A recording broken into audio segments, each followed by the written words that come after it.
तो देखिए, हमारा विश्व का मैप बन के तैयार है। देखिए, सबसे पहले हम देखते हैं कि इसमें महाद्वीप कौन कौन से हैं और महासागर कौन कौन से हैं। उसके बाद हम देखते हैं कि भारत किस महाद्वीप में है और किस महाद्वीप के कौन से हिस्से हैं।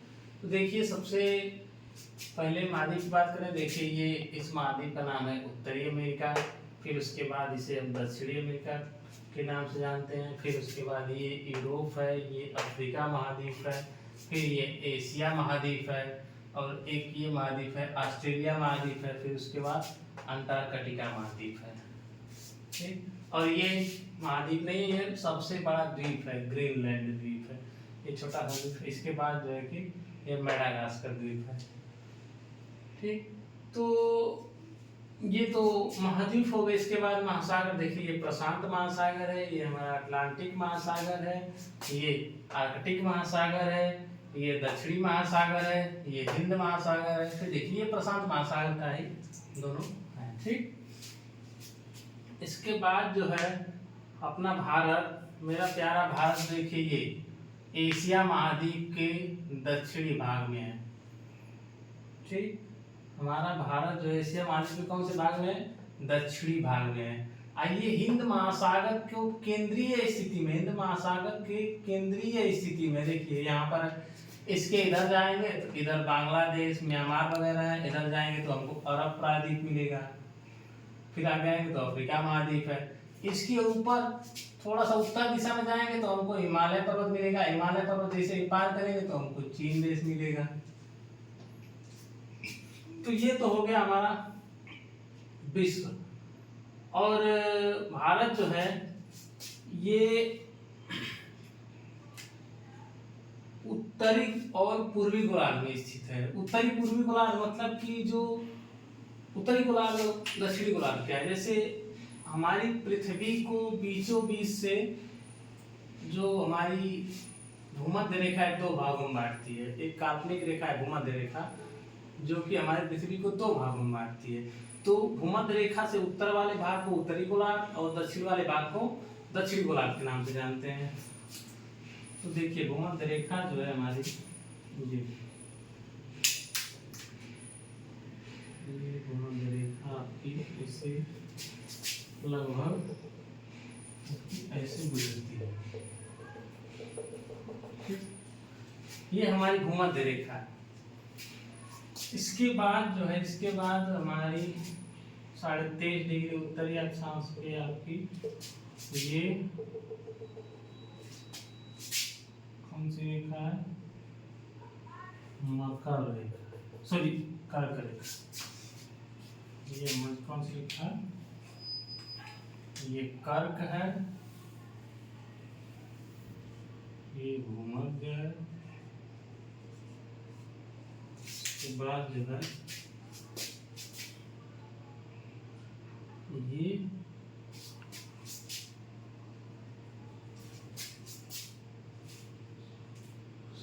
ऑस्ट्रेलिया के बीचों बीच से जाती है। तो आपका ये हो जाएगी मकर रेखा। ठीक, तो देखिए इस भूमध्य रेखा से ऊपर वाले भाग को हम उत्तरी गोलार्ध, इस भूमध्य रेखा से दक्षिण वाले भाग को हम क्या कहते हैं? दक्षिण गोलार्ध कहते हैं। तो भारत देखिए भूमध्य रेखा से ऊपर स्थित है, मतलब उत्तर में स्थित है, इसीलिए भारत को हम कह देंगे ये उत्तरी गोलार्ध में स्थित है। और अब ये पूर्वी गोलार्ध क्या है? देखिए जैसे जो 0 डिग्री देशांतर रेखा है, जो हमारी 0 डिग्री देशांतर रेखा है, जो लंदन के पास से होकर गुजरती है, ये है 0 डिग्री देशांतर। तो जो 0 डिग्री देशांतर रेखा है, इस 0 डिग्री देशांतर से पूर्व स्थित भाग को पूर्वी गोलार्ध कहते हैं, और इस 0 डिग्री से पश्चिम स्थित भाग को पश्चिमी गोलार्ध कहते हैं। तो यहाँ पे देखिए ये जो है कि यहाँ से भारत जो है 0 डिग्री देशांतर के पूर्व में स्थित है, इसलिए हम पूर्वी गोलार्ध बोल दे रहे हैं। और इस भूमध्य रेखा से उत्तर में स्थित है, इसलिए उत्तरी गोलार्ध। तो भारत कौन से गोलार्ध में स्थित है? उत्तरी और पूर्वी गोलार्ध में स्थित है। ठीक, ये तो हो गई भारत की स्थिति। और भारत देख ही रहे हैं कि आप, भारत एशिया महाद्वीप के दक्षिणी भाग में स्थित है। इसके बाद जो है आपकी आगे, अब जो हम देखते हैं कि अगला टॉपिक है हमारा भारत के पड़ोसी देश। भारत के कौन कौन से पड़ोसी देश हैं, इसको अब हम देखते हैं।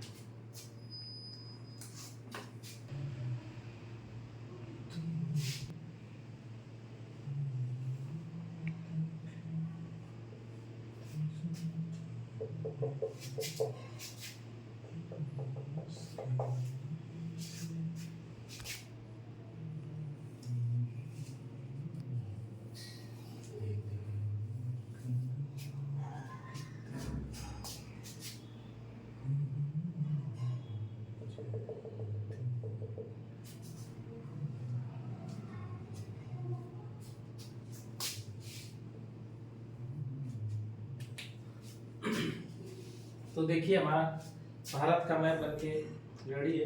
इसमें देखिए भारत के पड़ोसी देश कौन कौन से। ये तो है हमारा प्यारा भारत। भारत के पश्चिमी दिशा में या उत्तरी पश्चिमी दिशा में बोल सकते हैं, हमारा पड़ोसी देश है। कौन सा देश है? पाकिस्तान। ठीक, इसके बाद जो है अगला पड़ोसी देश है भारत का अफगानिस्तान।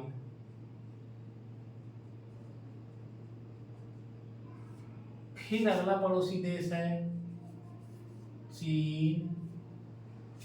फिर हमारा पड़ोसी देश है नेपाल। फिर अगला पड़ोसी देश है भूटान। फिर एक पड़ोसी देश है म्यांमार। फिर है बांग्लादेश। भारत के दो द्वीपीय पड़ोसी देश हैं। पहला पड़ोसी देश है श्रीलंका। ठीक, द्वीपीय पड़ोसी देश। दूसरा जो है कि मालदीव। ठीक, ये दोनों भारत के राज्य हैं, केंद्र शासित प्रदेश हैं। इसका नाम है लक्षद्वीप, जिसकी राजधानी कवरत्ती है। इसका नाम है अंडमान निकोबार। ठीक, जिसका राजधानी कहाँ है? Port Blair. और इसके बाद जो है ये हमारा ये अरब प्रायद्वीप है। अरब प्रायद्वीप, ये अफ्रीका महाद्वीप है। इसके बाद जो है ये हमारा अरब सागर है। अरब सागर, ये हमारा बंगाल की खाड़ी है।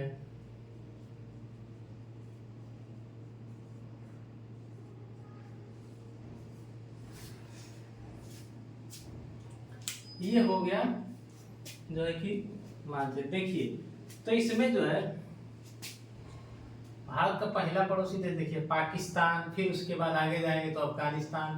पाकिस्तान की राजधानी जो है, अब एक एक करके इसके बारे में समझते हैं। इसमें जो पाकिस्तान की राजधानी आपकी कहाँ है? इस्लामाबाद है। फिर उसके बाद अगला पड़ोसी देश है अफगानिस्तान। अफगानिस्तान की राजधानी है काबुल। फिर उसके बाद अगला पड़ोसी देश आता है चीन। चीन की राजधानी जो है कि बीजिंग है। फिर अगला पड़ोसी देश हमारा है नेपाल। नेपाल की राजधानी कहाँ है? काठमांडू। फिर उसके बाद जो है अगला पड़ोसी देश भूटान है। भूटान की राजधानी कहाँ है? थिम्पू। फिर उसके बाद अगला पड़ोसी देश हमारा म्यांमार है। म्यांमार की राजधानी कहाँ है? नेपिता। फिर उसके बाद जो अगला पड़ोसी देश है बांग्लादेश। बांग्लादेश की राजधानी कहाँ है? ढाका। फिर हमारे दो द्वीपीय पड़ोसी देश बताए हैं। पहला श्रीलंका। श्रीलंका की राजधानी जो है कि जयवर्धनेपुरम है। इसकी विधिक राजधानी जयवर्धनेपुरम है। न्यायिक और कार्यकारी राजधानी जो है आपकी कोलंबो है। फिर उसके बाद जो है आपकी मालदीव है, मालदीव की राजधानी जो है आपकी माले। ठीक, तो ये तो हो गया भारत के पड़ोसी देश। अब जो है, अब भारत के हम स्थलीय सीमा की बात करें, जो ये स्थलीय सीमा है इसकी लंबाई लगभग 15,200 किलोमीटर है। ठीक, भारत के स्थलीय सीमा की लंबाई कितनी है? लगभग स्थलीय सीमा कितना है? 15,200 किलोमीटर। अब भारत की तटीय रेखा कितनी है? भारत की तटीय रेखा है 7,506। ठीक, ये आपकी है। तो आपकी जो है कि भारत की तटीय रेखा हो गई। उसके बाद जो है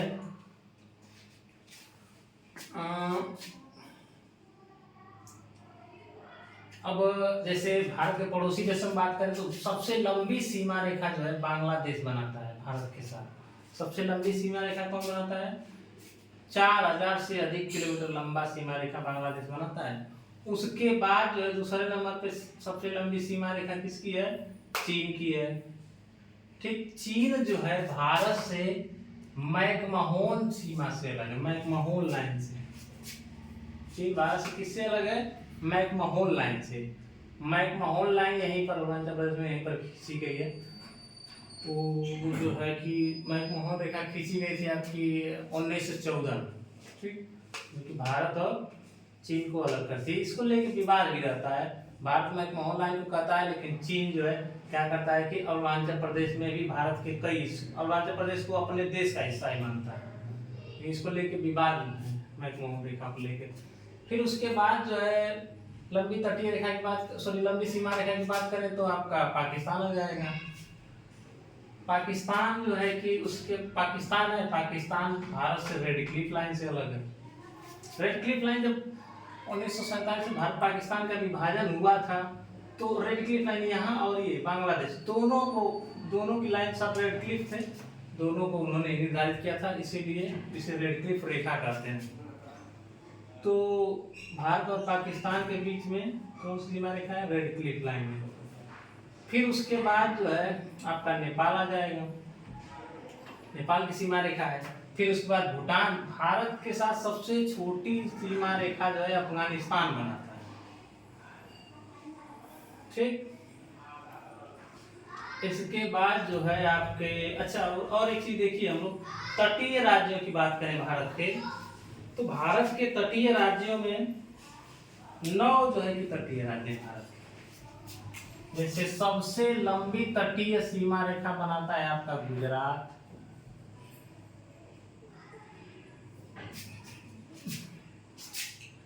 फिर एक राज्य आ जाएगा कौन सा? महाराष्ट्र।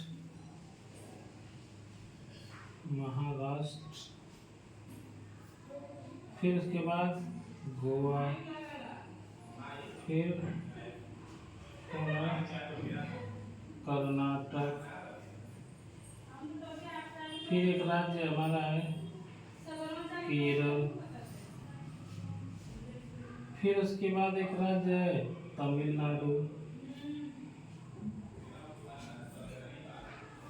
फिर उसके बाद एक राज्य है, अगला राज्य है हमारा आंध्र प्रदेश,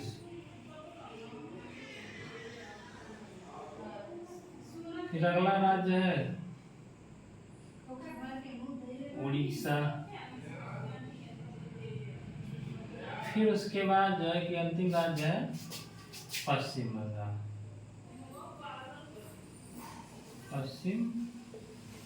बंगाल। ये भारत के 9 तटीय राज्य हैं। ठीक, 9 तटीय राज्य हैं, जैसे गुजरात, महाराष्ट्र, गोवा, कर्नाटक, केरल, तमिलनाडु, आंध्र प्रदेश, उड़ीसा और पश्चिम बंगाल। देखिए 1 2 3 4 5 6 7 8 9। ठीक, इसमें भी सबसे लंबी तटीय रेखा गुजरात बनाता है। फिर उसके बाद दूसरे नंबर पर बात करें तो आंध्र प्रदेश सबसे लंबी तटीय रेखा बनाता है। फिर उसके बाद कौन बनाता है? महाराष्ट्र बनाता है। फिर उसके बाद केरल बनाता है। ठीक इस तरीके से सबसे लंबी तटीय रेखा किसकी है? गुजरात की, फिर आंध्र प्रदेश की, फिर महाराष्ट्र की, फिर केरल की। इस तरीके से ये जो है कि भारत के तटीय राज्य है। ये तो हो गए भारत के तटीय राज्य, भारत के पड़ोसी देश, पड़ोसी देशों की राजधानी, और भारत की स्थलीय सीमा कितनी है, भारत की तटीय सीमा रेखा की, तटीय रेखा की लंबाई कितनी है, ये सब चीजें हम लोग देखेंगे। इसके बाद जो है अगला चीज हम देखेंगे कि हमारी जो एनसीईआरटी में जो एमसीक्यू दिए हुए हैं, जो क्वेश्चन दिए हुए हैं, उसको जो है कि हम सॉल्व करेंगे। अब इतना सब चीज पढ़ने के बाद अब हम जितने क्वेश्चन दिए हुए उन सब क्वेश्चनों को सॉल्व करेंगे। देखते हैं हम लोगों से कितना क्वेश्चन सॉल्व हो पाता है। ठीक है, तो आप लोग जो है कि अपने चैप्टर को रिवाइज करिए और थोड़ा अपने दोस्तों के पास जो है कि मेरे इस मुहिम को आगे पहुंचाइए, जिससे कि ज़्यादा से ज़्यादा लोगों को हेल्प हो सके। ठीक है, धन्यवाद।